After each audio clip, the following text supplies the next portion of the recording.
وہ حج جو کر کے دکھایا صحابہ کرام نے کہ یہ حج ہے، اس کے بعد یعنی آپ نے جب بال کٹوا کر دنیا کو بتا دیا کہ اب یہ آدمی بک چکا ہے، اب یہ تمہارے کسی کام کا نہیں ہے.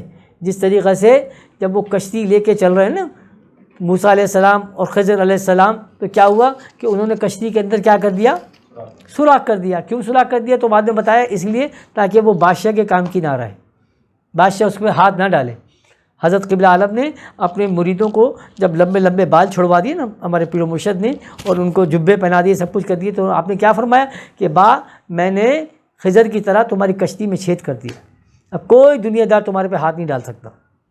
بالکل بات ہے، کیونکہ اب دنیا دار والا آ کے دیکھتا ہے، بولتا ارے یار یہ تو مولانا تھی، لمبی لمبی داڑھی تھے، وہ جبے پہنے، یہ ہمارے کس کام کے ہوں گے؟ بھلے وہ پڑھے لکھے گریجویٹ فاسٹر سب کچھ، لیکن دنیا کے کسی کام کے نظر نہیں آئے، کیونکہ انہوں نے اپنے دکھا دیا کہ بھائی ہم بک چکے ہیں. تو جب وہ بک گئے اس کے بعد وہ قربانی کے سارے معاملات دکھا رہے ہیں نا، یہ قربانی کر کے دکھا رہے ہیں کہ پھر اس قربانی جو ہم نے پہلے بھی پڑھا کہ انی وجہت وجہیہ للذی فطر السماوات والارض حنیفا وما انا المشرکین ان صلاتی و نسکی و محیای و مماتی للہ رب العالمین. اے اللہ میں نے اپنا رخ کہاں کر لیا؟ انی وجہت وجہیہ للذی فطر السماوات والارض، تیری طرف جو زمین اور آسمان کا فاطر ہے، زمین اور آسمان کو پھاڑنے والا ہے. اور کیا کیا؟ میرا جینا، میرا مرنا، میری نماز، میرا روزہ، میری زکوٰۃ، میرے حج، سب کس کے لیے؟ للہ رب العالمین، صرف تیرے لیے. تو پھر وہ ان کا حق بنتا ہے.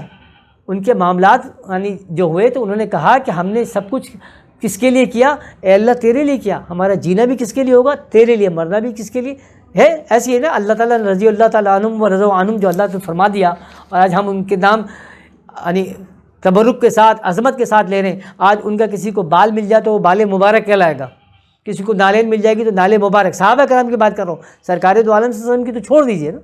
تو ان کو چوما جاتا ہے، ان کو سروں پہ لگایا جاتا ہے، ان کا دھوبن بنا کر پیے جا رہا ہے نا. کیوں جائے؟ کیونکہ انہوں نے اپنی زندگیوں کو اللہ کے لیے بیچ دیا، دکھا دیا.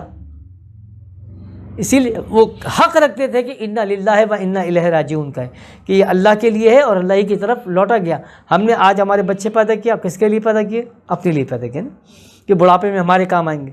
ہم نے مال لیا کس کے لیے لیا؟ اپنے لیے، کہ تاکہ ہمارے لیے کام آئے گا. آج ہمارا وہ مال چوری جائے، آج ہمارے اولاد چلی جائے، ہمارے ماں باپ چلے جائیں، تو ہم کیا بولتے ہیں؟ انا للہ و انا الیہ راجعون. ارے تم کائے کو انا للہ و انا راجعون؟ وہ رسم کے طور پر پڑھو، وہ غلط بات ہے، لیکن کیا حقیقت میں تمہارے ماں باپ سے تمہارا رشتہ اللہ اس کے رسول کے لیے تھا؟ کیا تمہاری اولاد سے تمہارا رشتہ، یا تم نے اولاد کو اسی لیے پیدا کیا تھا کہ اللہ اس کے رسول کے لیے تھا؟ ایک صحابی سے پوچھا کہ تمہارے کتنے بیٹے؟ تو آپ نے فرمایا کہ 3 بیٹے. تو لوگ اعتراض کرنے لگے کہ بھائی ان کے تو 6-7 بیٹے ہیں اور یہ جھوٹ بولتے ہیں. رسول کریم صلی اللہ علیہ وسلم کے پاس چلے گئے. بھائی عمر کتنی ہے؟ تو کہنے کہ 5 سال ہے. ارے 70 سال سے اوپر کے بولنے 5 سال عمر ہے. جانور کتنے ہیں؟ تو بولے کہ 10 جانور ہیں. تو رسول کریم صلی اللہ علیہ وسلم کے پاس گئے کہ رسول کریم دیکھیں ماشاءاللہ اتنی بڑی عمر ہے اور سب کچھ، اور اس طرح سے غلط بیانی سے بات کر رہے ہیں. تو سرکار مسکرائے، کہا کہ بھائی اچھا بھائی کیا بات ہے تم بتاؤ.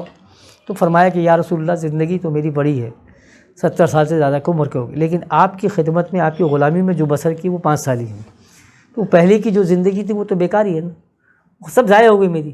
جو اصل زندگی وہ تو میں نے آپ کی خدمت میں. بیٹے تو میرے 6-7 ہیں، لیکن جو اللہ کی راہ میں نے دیے وہ 3 ہی ہیں. تو میں انہی کو کاؤنٹ کروں گا. وہ میرے کس کام آئیں گے آخرت میں؟ جانور میرے کئی ہیں، لیکن جو اللہ کے لیے دیے میں نے وہ یہ جانور ہیں، تو میں اسی کو بتاؤں گا. باقی سب تو بیکار ہو گیا. جو میں نے اللہ کے لیے دیا وہ یہ، کیونکہ میں جب بک گیا ہوں، جب سارے معاملات ہوئے تو وہ تو یہ ہے نا سارے بات ہے. کشف المحجوب کا ایک بڑا واقعہ ہے. حضرت جنید بغدادی رضی اللہ تعالیٰ کے پاس ایک شخص آیا جو کشف المحجوب میں جاتا. صاحب نے بھی بیان کیا اس کو، کہ اس نے کہا کہ آپ نے پوچھا کہ کہاں سے تشریف لا رہا ہو؟ تو کہا کہ حضرت میں حج کرنے کے لیے گیا تھا، الحمدللہ حج کر کے آ رہا ہوں. تو آپ نے اس سے پوچھا کہ حج کرنے کے لیے گئے تو بڑی مسافتیں طے کی ہوں گی گھر سے، جب تم کوچ کر کے گئے ہوگے تو کئی منازل پہ ٹھہرے ہوگے، کئی منازلیں طے کی ہوں گی. کہا ہاں. تو کہا کہ کوئی معرفت کی منزل بھی طے کی کہ نہیں کی؟ وہ خاموش ہو گیا. کہا کہ پھر تو نے کوئی منزل طے نہیں کی.